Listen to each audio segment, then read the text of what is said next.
Alors pour ceux qui le savent, nous avons commencé à travailler, n'est-ce pas, sur une thématique, le renouveau qui mène à la croissance, n'est-ce pas?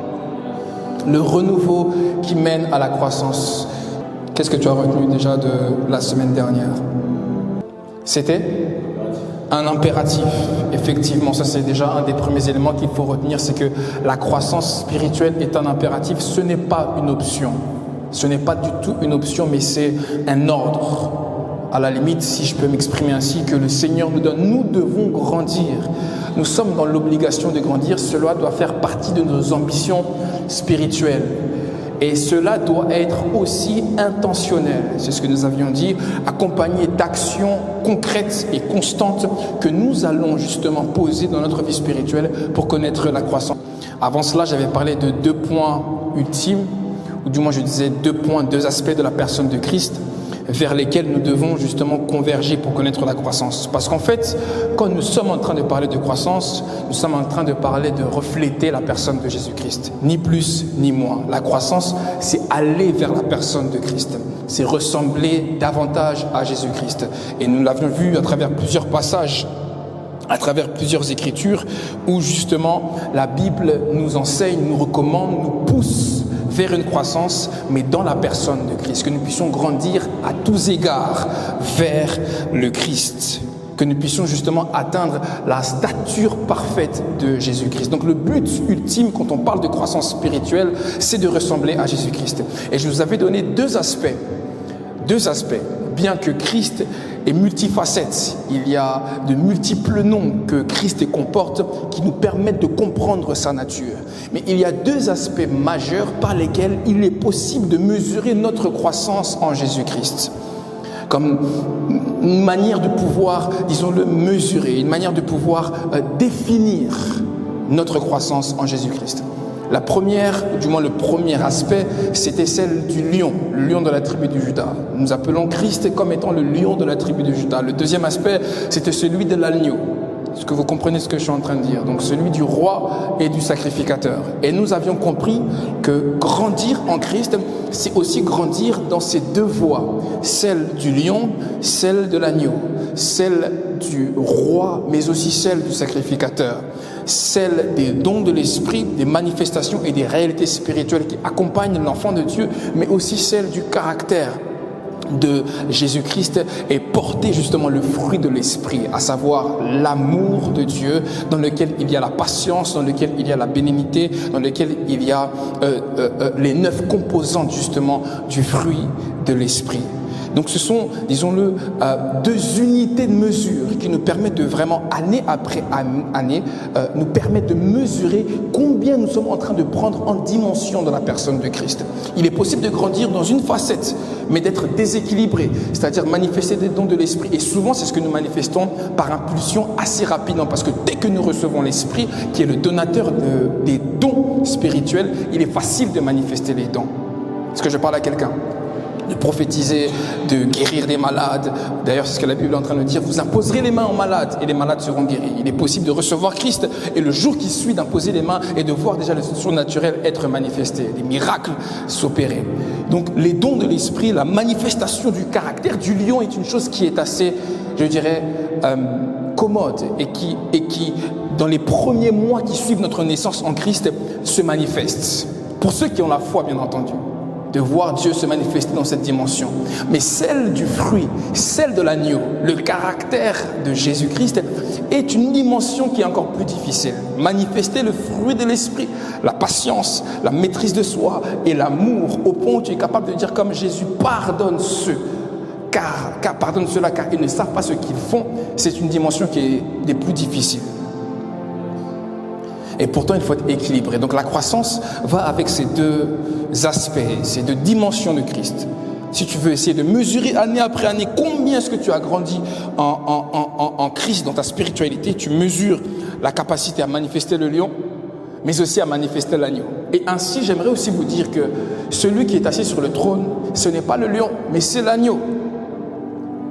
Pour avoir des positions élevées, c'est l'agneau qui est assis sur le trône. C'est ce que nous voyons dans le livre d'Apocalypse. Donc manifester les dons est une bonne chose, mais ce qui va maintenir ta position, c'est ton caractère. Dans les hautes sphères, et dans les, disons, les hauts rangs dans lesquels le Seigneur veut te maintenir. C'est le caractère que tu as. Les dons vont attirer, mais le caractère va maintenir.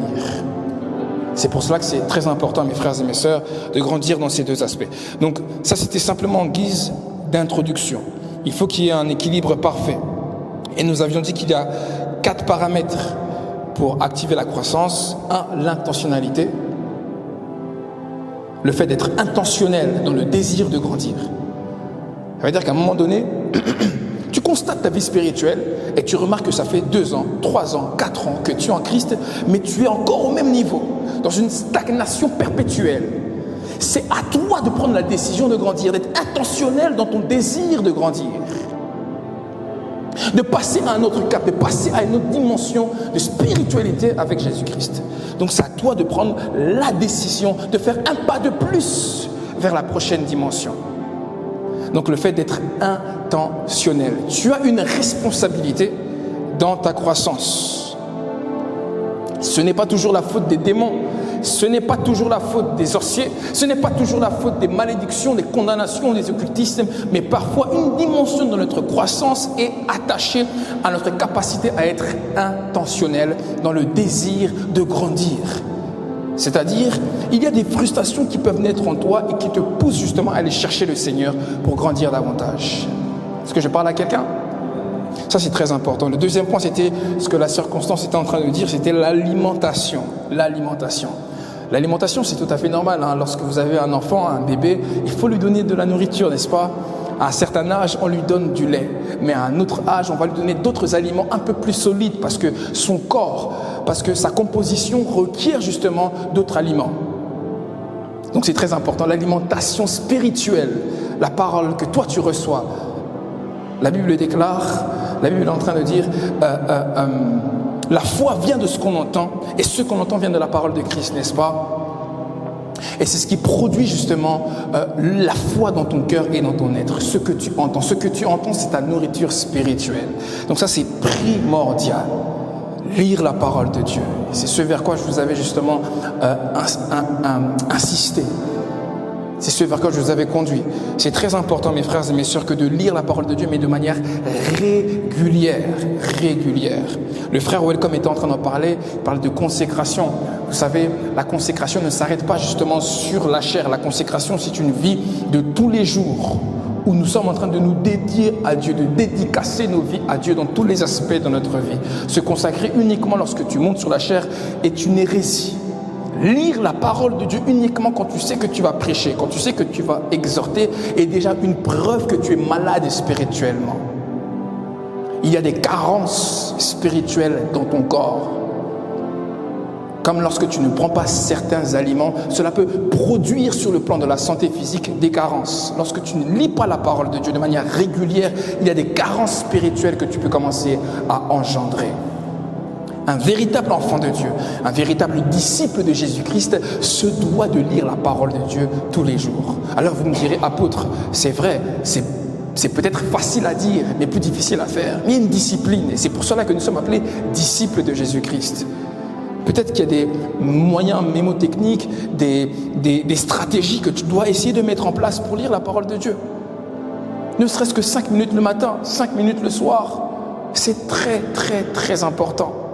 Moi-même, je me suis acheté un livre, je vous l'avais montré la semaine dernière, où on a la capacité, la possibilité de lire la parole 365 jours sur 365. N'est-ce pas? Qui a déjà acheté son livre? Personne n'a acheté son livre? T'as acheté, Orlane, ton livre? C'est très important. Pourquoi? Parce que la Bible est en train de dire, si vous voulez réussir dans ce monde, vous devez méditer la parole de Dieu jour et nuit, et c'est ainsi que vous allez avoir du succès dans toutes vos entreprises. Il n'y a pas d'autre voie pour avoir le succès dans ce que toi tu vas entreprendre. Si véritablement tu es enfant de Dieu, tu dois justement méditer les Écritures, parce que dans la Bible, dans la parole de Dieu, il y a la voie et la lumière qui te conduit sur le sentier que le Seigneur est en train de tracer pour toi. Toutes les lumières dont tu as besoin pour ta destinée sont dans la parole de Dieu. Premièrement. Après, Dieu peut passer par d'autres moyens pour pouvoir nous parler. Mais premièrement, c'est dans les Écritures. Est-ce que je parle à quelqu'un? Troisièmement, on avait parlé de l'atmosphère, n'est-ce pas? L'atmosphère dans laquelle tu baignes, qui te permet justement de pouvoir grandir. Et quatrièmement, on s'est arrêté ici, c'était le renouveau, ou encore je dirais le renouvellement. Et c'est ici que nous allons essayer de nous appesantir. Le renouvellement, le renouveau qui mène vers la croissance. Parce que dans le processus de la croissance, il y a aussi une phase de renouveau pour nous emmener à la croissance. Et le deuxième point justement que nous sommes en train de voir, le premier c'était il faut grandir, le deuxième c'est accepter le renouveau. Accepter le renouveau ou encore je dirais le renouvellement. La saison actuelle, mes frères et mes sœurs, c'est une saison de renouveau, de renouvellement dans laquelle nous sommes en train de nous situer.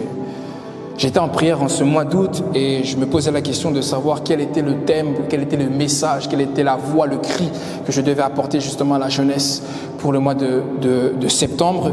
Et le Seigneur est en train de me faire comprendre cette phrase. Il me dit le renouvellement des structures provoque la croissance des corps.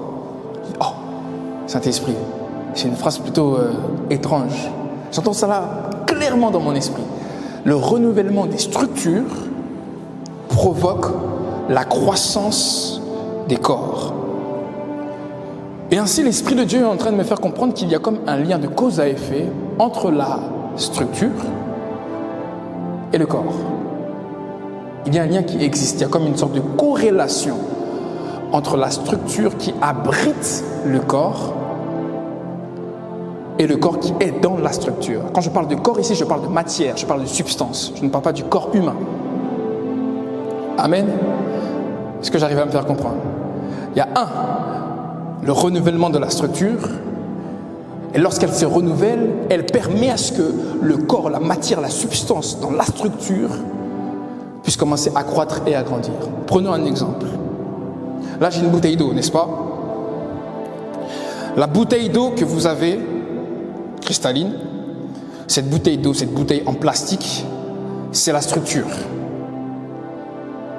qui contient le corps.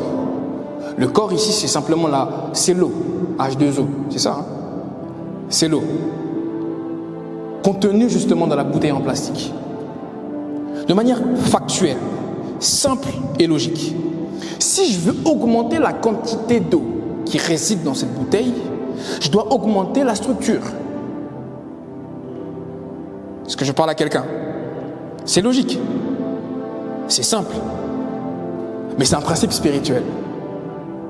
Si je veux augmenter la quantité que ce réservoir, que cette structure est en train de contenir, je suis obligé d'élargir la bouteille en plastique. Parce que dans le cas contraire, il va y avoir un déséquilibre, une perte.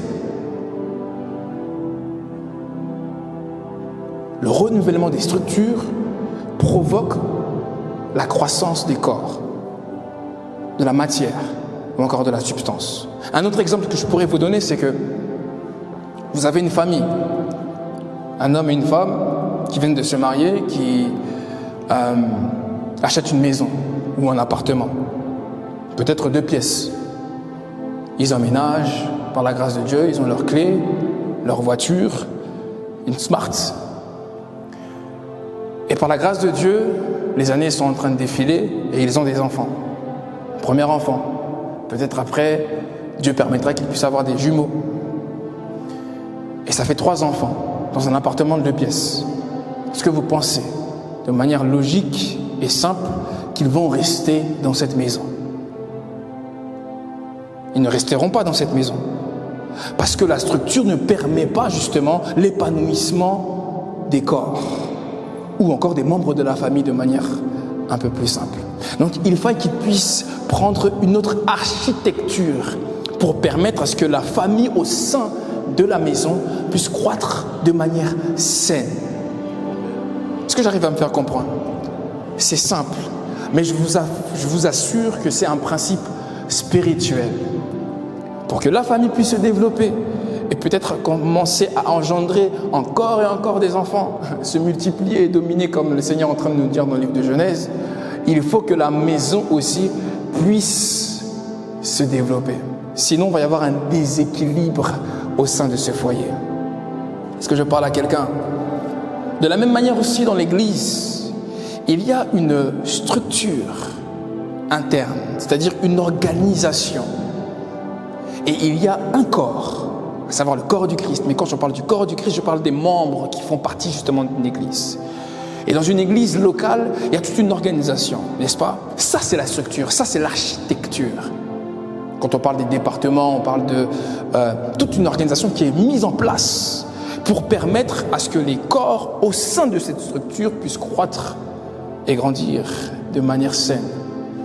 Si il y a volonté de la croissance pour les corps, pour les membres, il faut que l'architecture puisse connaître un élargissement, ou je dirais un renouvellement. Alléluia. Et c'est exactement dans cette saison dans laquelle nous sommes en train de nous retrouver. C'est qu'il y a un renouvellement. Alors ici, peut-être ce message s'adresse à l'Église, mais même de manière, je dirais, corporative. Nous sommes vraiment dans une saison de renouveau. Aussi de renouveau.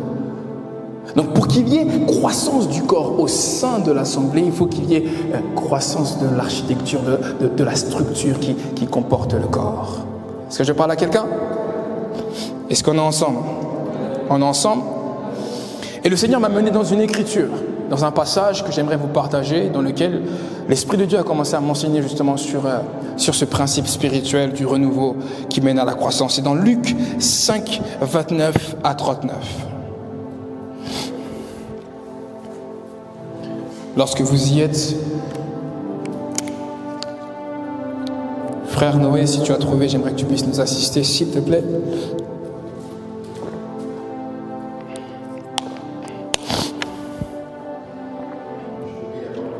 Amen. Lévi lui donna un grand festin. Yes. Et beaucoup de publicains et d'autres personnes étaient à table avec eux. Les pharisiens et les scribes murmuraient et dirent à ses disciples: pourquoi mangez-vous et buvez-vous avec les publicains et les gens de mauvaise vie? Jésus prenant la parole leur dit: ce ne sont pas ceux qui se portent bien qui ont besoin de médecins, mais les malades.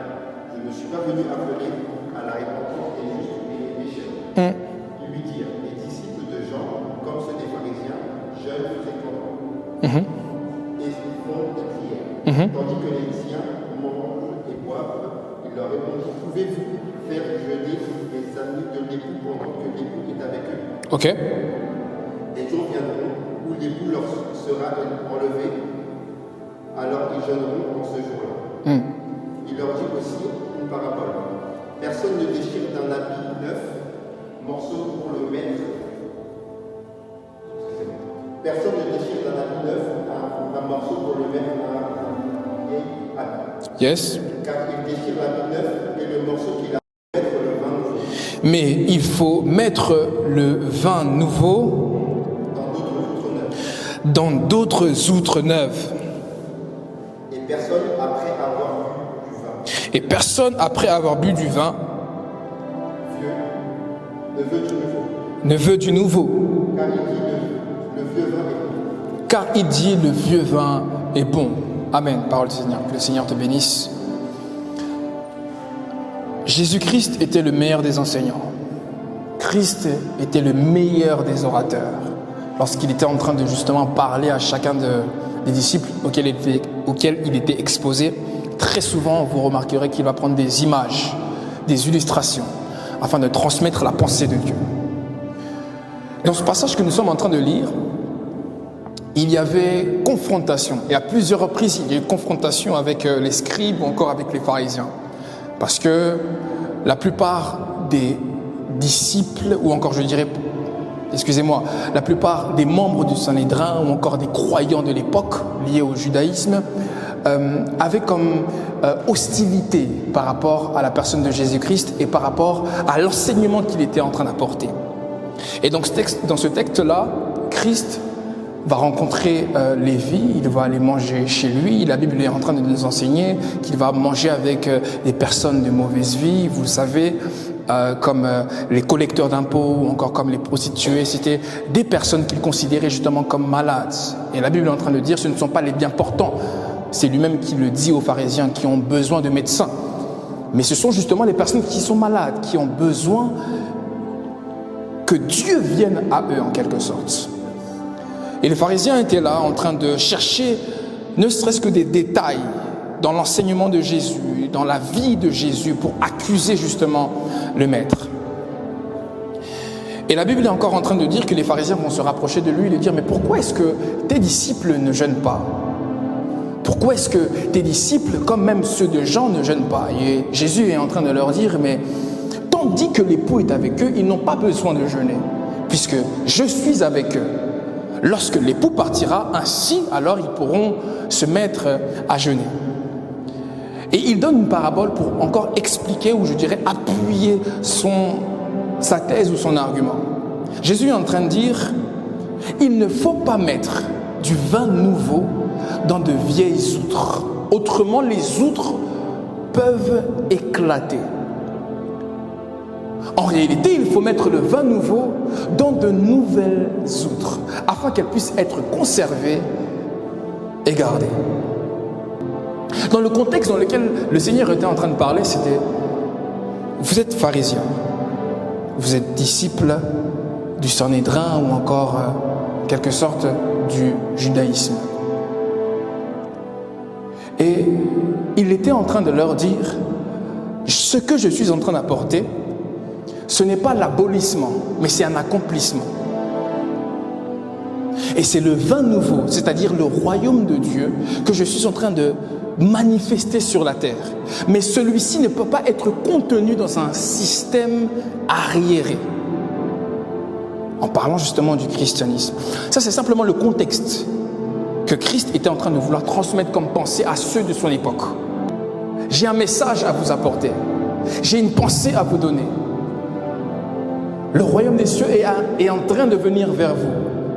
Mais ce que je suis en train de vous révéler ne peut pas être contenu dans l'ancien système. Il y a un nouveau système pour contenir la pensée de Dieu. Ce que j'arrive à me faire comprendre. Ainsi, il donne cette image du vin nouveau et des outres neuves et anciennes qui doivent être justement renouvelées pour contenir le nouveau vin que Dieu est en train de manifester.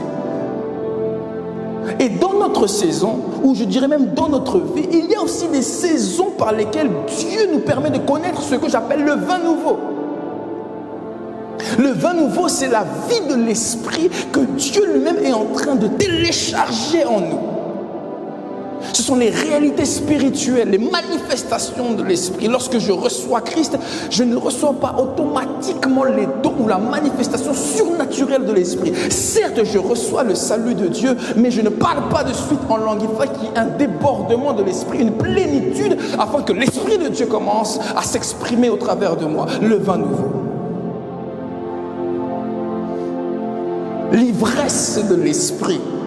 Comme les disciples dans la chambre haute, la Bible dit qu'ils étaient ivres du Saint-Esprit. Ils n'étaient pas ivres de vin doux, mais ivres du Saint-Esprit. Le deuxième volet en fait que le Seigneur est en train de nous transmettre, c'était que le vin nouveau, c'est l'image du Saint-Esprit. Et dans la vie de chaque croyant, il y a le vin nouveau, l'Esprit de Dieu, que le Seigneur est en train de vouloir communiquer pour la croissance. Dans la vie de chacun, il y a comme une portion que Dieu est en train d'intégrer, de télécharger en chacun d'entre nous. Parce que l'image du vin, c'est l'image des gens de l'esprit. C'est l'image de la joie qui déborde en chacun d'entre nous. C'est comme cela que Jacob, dans sa capacité prophétique, est en train de parler de Judas. Et il est en train de dire que Judas est un jeune lion. Tu reviens du carnage, mon fils. Et il ajoute encore, tes yeux sont rouges de vin. Tu prends ton vêtement et tu le trempes dans le vin.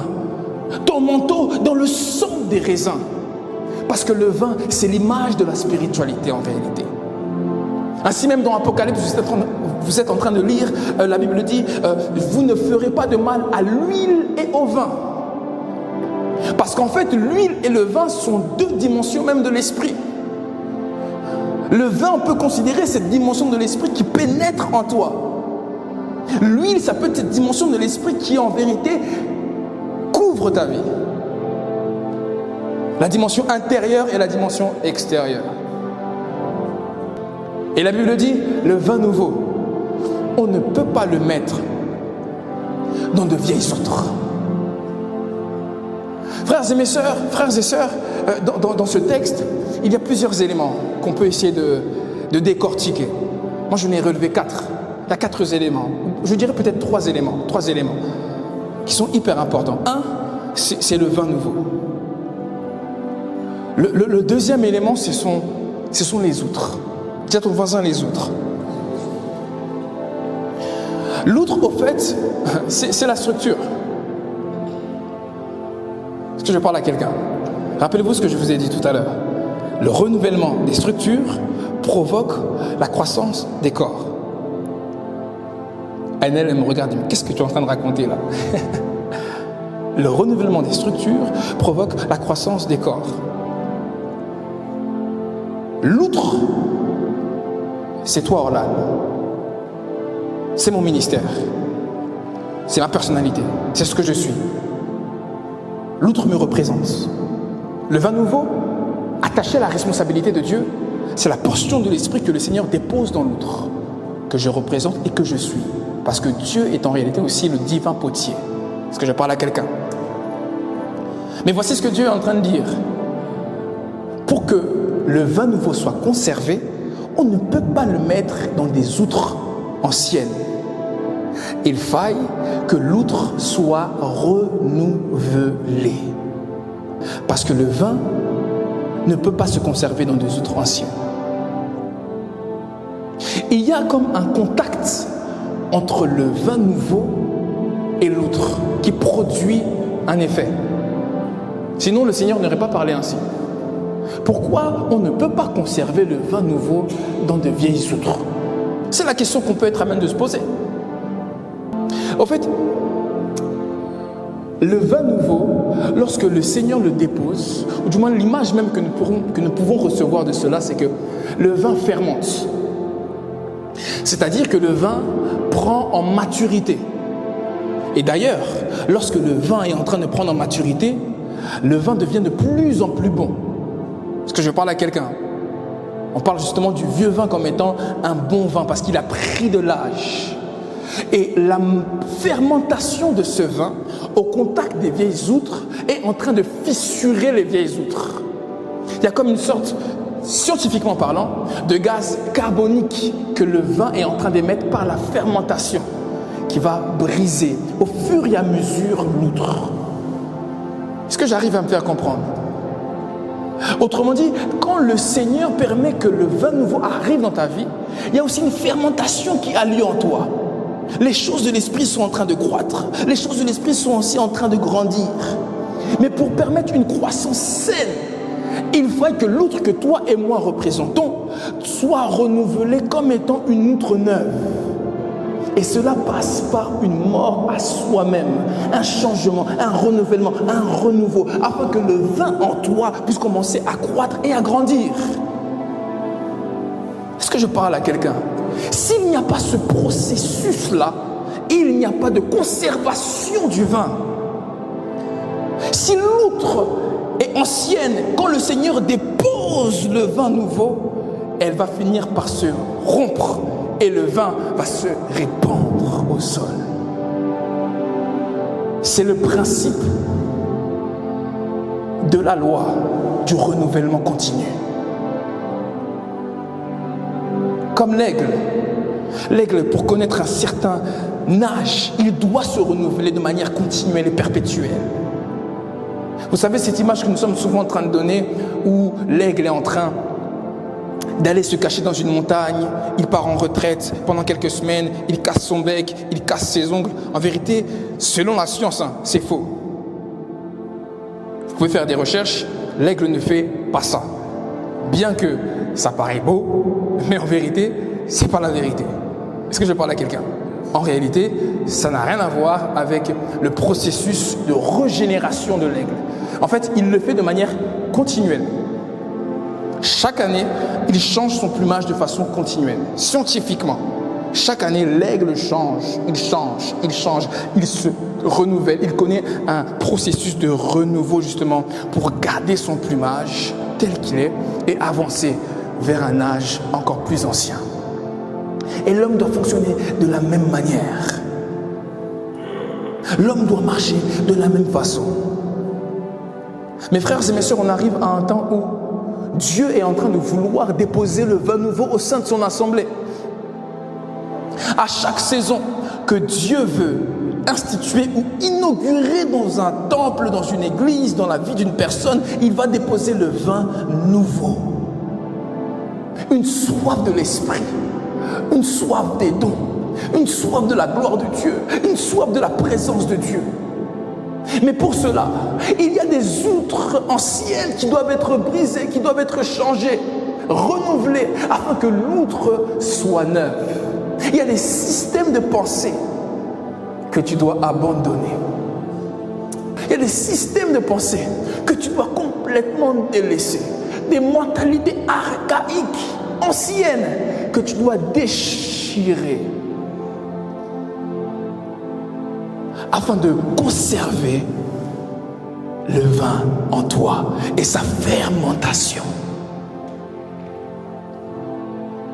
Il en est de même pour un système comme l'Église. Quand elle est en train de croître et de grandir, il y a des mentalités qu'il faut abandonner. Il y a des systèmes de pensée qu'il faut laisser. Il y a des manières de faire qu'il faut peut-être renouveler. Il y a le renouveau qu'il faut accepter. Est-ce que je parle à quelqu'un? Et l'Église est en train d'aller quelque part. Ici, je parle de l'Église, la parole vivante. Nous sommes en train d'aller quelque part. Et il y a comme un vent de renouveau que Dieu est en train d'inaugurer progressivement au sein de son assemblée. Est-ce que nous sommes prêts à l'accepter? Est-ce que nous sommes prêts à le recevoir? Est-ce que nous sommes prêts à, comme ces outres, connaître un renouvellement afin de recevoir le vin nouveau et de le conserver? Parce que même si Dieu, dans sa responsabilité, dépose le vin nouveau, un vent de l'esprit, un vent de gloire qui déverse au sein de son assemblée, si l'outre que nous sommes n'est pas nous renouveler dans sa mentalité, dans sa pensée, dans sa manière d'agir et de travailler, ce que le Seigneur est en train de faire peut se disperser. Parce que la qualité de l'outre ne peut pas contenir la qualité du vin nouveau. Est-ce que je parle à quelqu'un ce soir? Et c'est ce que le Seigneur est en train de vouloir nous faire comprendre. Frères et sœurs, nous sommes arrivés à une saison où Dieu veut élargir son Église. Dieu veut accroître son Église.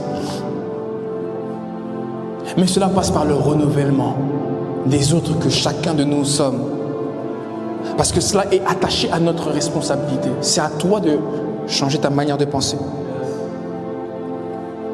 Ton système archaïque, ta mentalité, et de travailler autrement. De défier justement ta pensée. De défier les standards avec lesquels tu as pu grandir. Et de voir encore plus haut, plus loin, plus fort. Pour que le vin nouveau que le Seigneur est en train de vouloir transmettre en cette saison soit le partage de chacun d'entre nous. Ce que je suis en train de vous dire, c'est la parole que l'Esprit de Dieu a déposée dans mon cœur. Dieu veut et est en train de faire une nouvelle chose au sein de son assemblée. Il y a un vent qui est en train d'arriver. Mais si nous n'arrivons pas à nous connecter à ce vent, si nous n'arrivons pas à shifter et à muter comme les outres de façon à nous renouveler, le vin nouveau va se disperser. Le vin nouveau va se disperser. Frères et sœurs, il est de notre responsabilité de prendre les décisions qu'il faudra pour casser l'outre afin qu'elle soit renouvelée. Je vous l'ai dit tout à l'heure, l'outre, pour la construire, pour la façonner, pour la confectionner, il faut aller chercher des animaux. Ce sont la peau des animaux qui permettent à ce que l'outre soit faite. Il faut déchirer l'animal, il faut que l'animal puisse crier pour que l'outre soit faite, mes frères et mes sœurs. Il y a un prix à payer. Le prix de l'obéissance, le prix du sacrifice, le prix de la soumission à la volonté de Dieu. qui peut aller à l'encontre de ce que toi tu désires, mais puisque c'est sa volonté, il sera certainement glorifié dans sa finalité. Qu'est-ce que Dieu est en train de te dire de manière personnelle? Quels sont les prix à payer que Dieu est en train de te dire de façon personnelle? Dieu est en train de te dire, il faut que tu changes l'outre. Change l'outre. Je suis prêt à verser le vin parce que je suis la vie. Je suis le cep. Et vous, vous êtes les sarments. Je suis prêt à verser le vin. Mais Église de Dieu, sommes-nous prêts à renouveler l'outre?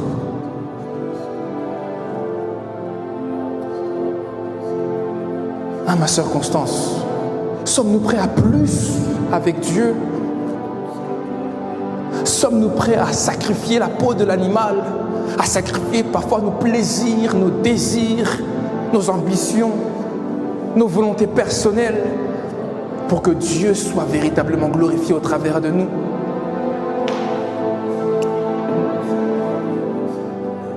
Sommes-nous prêts à voir cela? Parce que le parfum dans le tabernacle ne peut que être manifesté ou se répandre que dans la mesure où le charbon ardent vient de l'autel des holocaustes.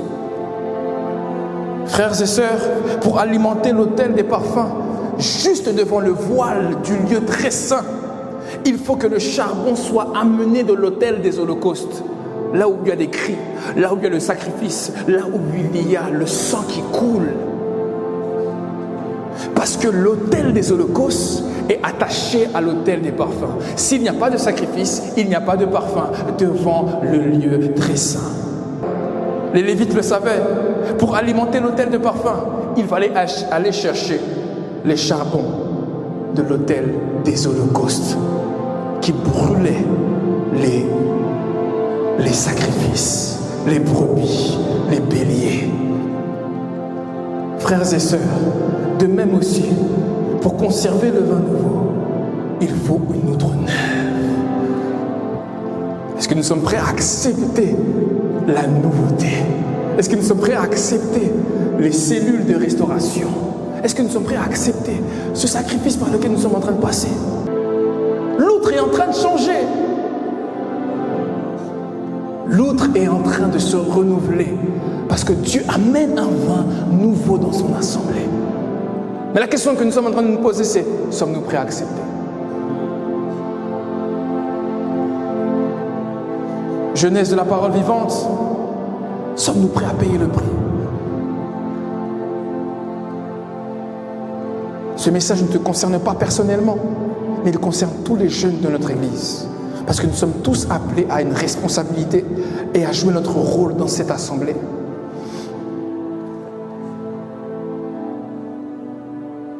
Nous sommes tous appelés à jouer notre rôle. Ce que nous sommes en train de vivre aujourd'hui ne restera pas la réalité de demain. Demain sera différent.